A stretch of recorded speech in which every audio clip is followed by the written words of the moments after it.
নতুন রান্না নিয়ে এসেছি, আলু পটল দিয়ে ডিম দিয়ে একটা নতুন রেসিপি। আজকে পটল আর ডিমের দোরমা বানাবো, আপনারা দেখবেন কীভাবে বানাই করি। তাহলে আজকে রান্না, এই রান্না করতে এমন কিছু লাগে না, ঘরের মশলা দিয়েই হয়।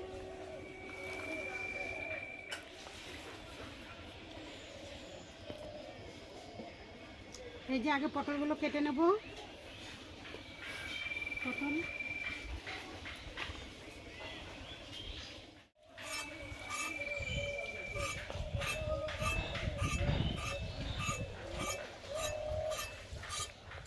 দিয়ে পটলগুলো খোসা ছাড়াবো না, এমনি একটু আঁচড়িয়ে নেব।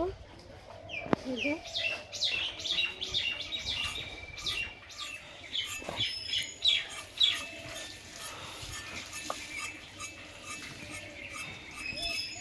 একটু বেশি করে কাটবো মুখটা।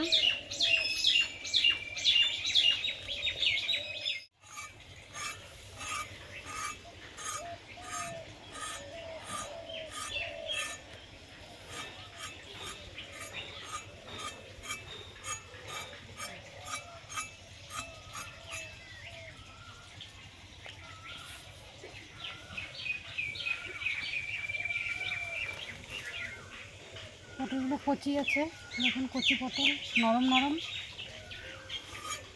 তো চিংড়ি মাছ দিয়ে খায়, মুরগির মাংস দিয়ে খায়, আমি আজকে ডিম দিয়ে করব, আপনারা দেখবেন। ডিম দিয়েও খেতে খুব ভালো লাগে, অসাধারণ স্বাদ হয়।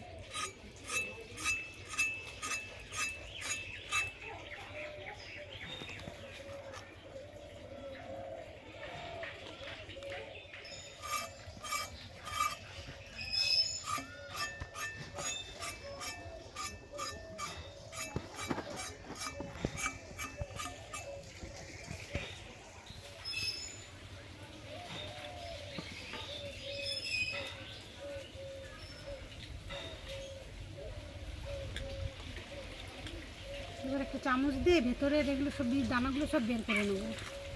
চামচের পেছন দিকটা দিয়ে দানাগুলো সব বের করবো এবার।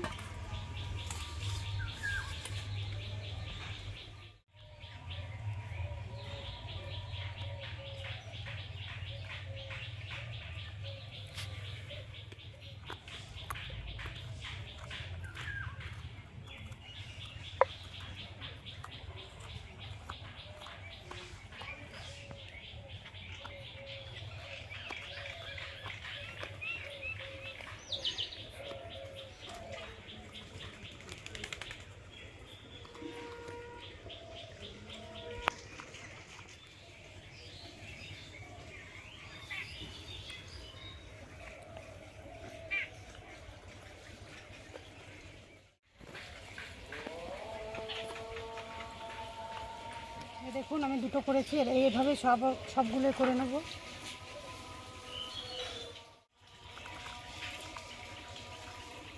দেখুন এইভাবে আমার সব পটলগুলো করা হয়ে গেছে।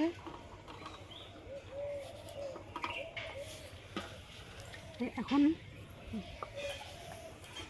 এগুলো লাগবে, এগুলো আমি ফেলবো না, এগুলো আবার বেটে তারপরে আমি রান্না করবো, ওর মধ্যেই দেবো। এর জন্য এখন মশলা করব, তাই কী কী লাগছে: পেঁয়াজ কুচি, আদা কুচি, রসুন কুচি, লঙ্কা কুচি, গোটা জিরে, হলুদ, লবণ, ধনে, জিরে, শুকনো লঙ্কা, গরম মশলা, টমেটো, আর এই দেখুন ডিম। এবার আমি মশলাটা করে নিই। রসুন,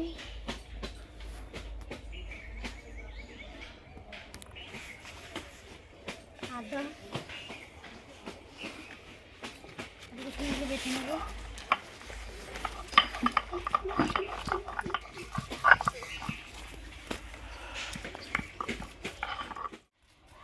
শুকনো লঙ্কা,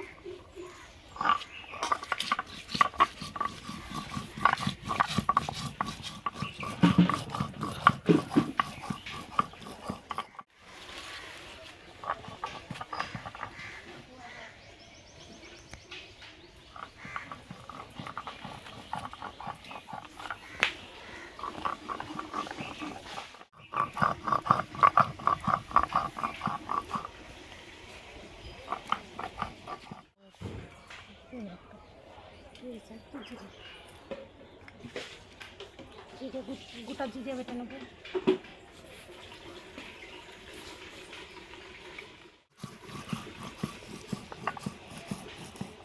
একসাথে।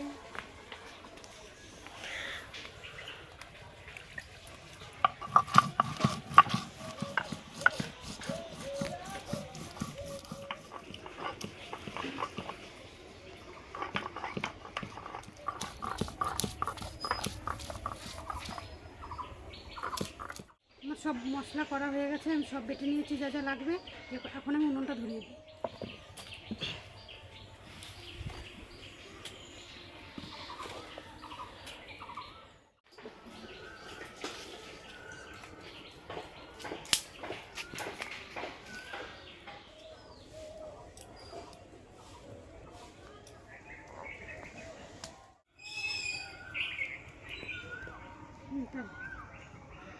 আমার কড়াই বসিয়েছি, আমার কড়াই গরম হয়ে গেছে। কড়াইতে দিয়ে দেবো সরষের তেল,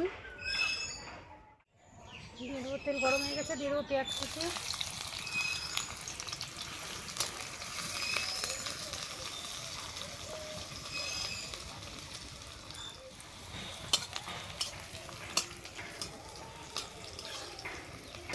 পেঁয়াজগুলো একটু ভাজা ভাজা হয়ে গেছে। এখন দিয়ে দেবো, এখানে নিয়েছি আমি আদা কুচি, রসুন কুচি আর কাঁচা লঙ্কা কুচি, এইটা পুরের জন্য। আদা ভাজা হয়ে গেছে, এতে কিছু এবার মশলা দিয়ে দেবো।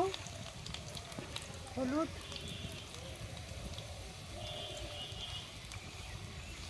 লবণ, একটু জিরে ধনে বাটা,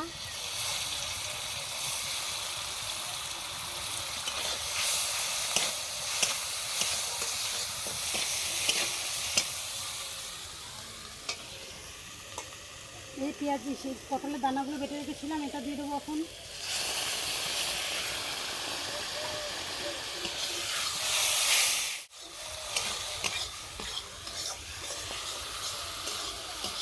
জলগুলো সব টানাবো, টানানোর পরে ডিম দিয়ে দেবো। জলগুলো সব টেনে গেছে, এই দেখুন তেল ছেড়ে গেছে, তেল বেরোচ্ছে। এখন পাশ দিয়ে তেলগুলো সব বুঝবুঝ করছে। এখন দেবো ডিম, কাঁচা ডিমগুলো ভেজে দেবো, এক এক করে ডিম ভেঙে দেবো।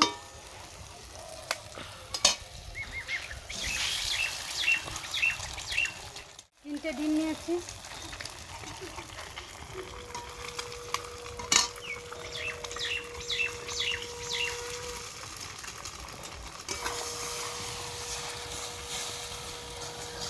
ডিমগুলো একটু ভেজে নেবো।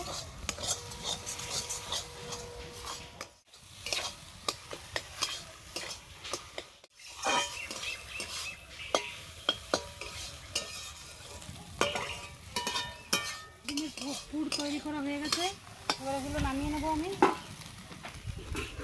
এই দেখুন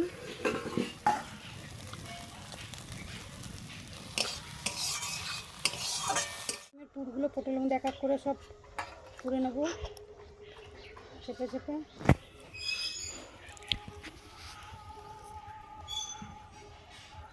কি সুন্দর হয়ে গেছে। বাকিগুলো এক এক করে আমি এরকম করবো।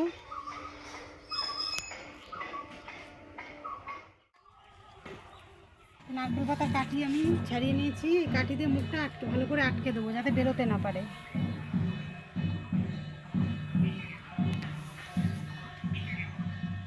দেখুন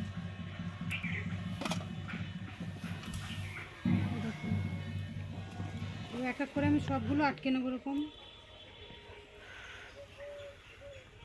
পুর ভরে পটলের মুখগুলো সব আটকে নিয়েছি। এখন আমি আবার উনুন ধরাবো, কড়াই বসাবো উনানে। যাই,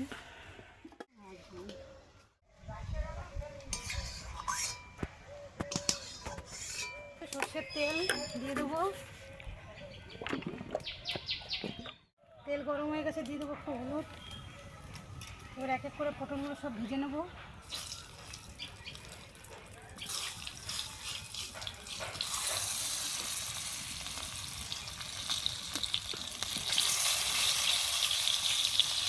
আস্তে আস্তে করে উল্টে পাল্টে নেবো।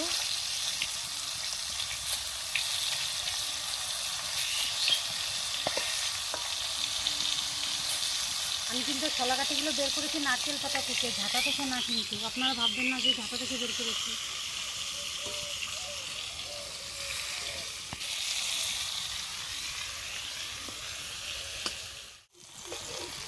দেখুন ভাজা হয়ে গেছে আমার।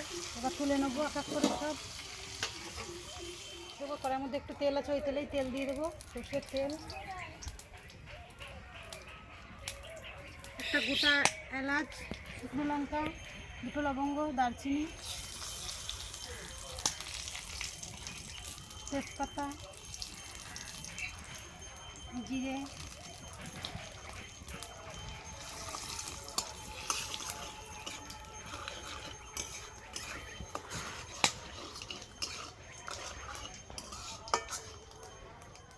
পেঁয়াজ কুচি,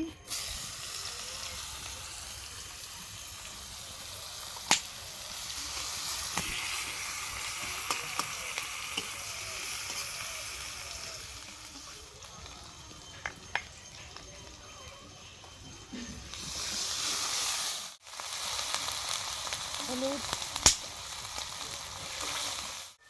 হলুদ দিলে তেলটা ছিটকায় না। এবার দিয়ে দেবো লঙ্কা বাটা, জিরে বাটা, জিরে ধনে। এবার দিয়ে দেবো একটা টমেটো বেটে রেখেছিলাম, টমেটো বাটা, গ্রেভিটা ভালো আসার জন্য। আপনারা চাইলে পেঁয়াজ বাটা দিতে পারেন, আমি পেঁয়াজ বাটা দিই।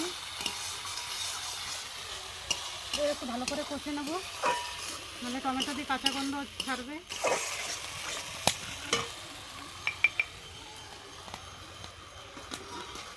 দিয়ে দেবো লবণ,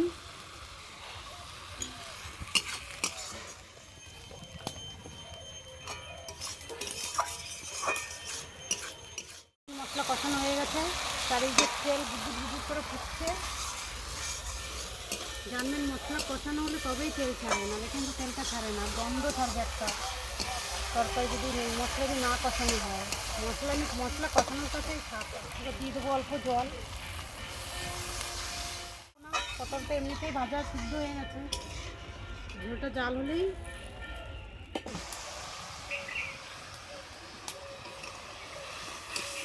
ঝোলটা আমার জাল হয়ে গেছে। এবার আমি পটলগুলো দিয়ে দেবো এক এক করে।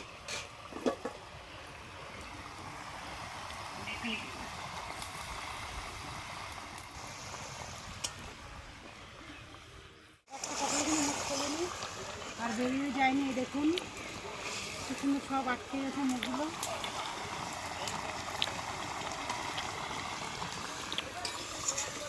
এবার দিয়ে দেবো সামান্য চিনি সাদানোর জন্য, তরকারিতে সাদানোর জন্য একটু সামান্য চিনি দিয়ে দেবো, ভালো স্বাদ হবে তরকারি। সামনে এসে গরম মশলা।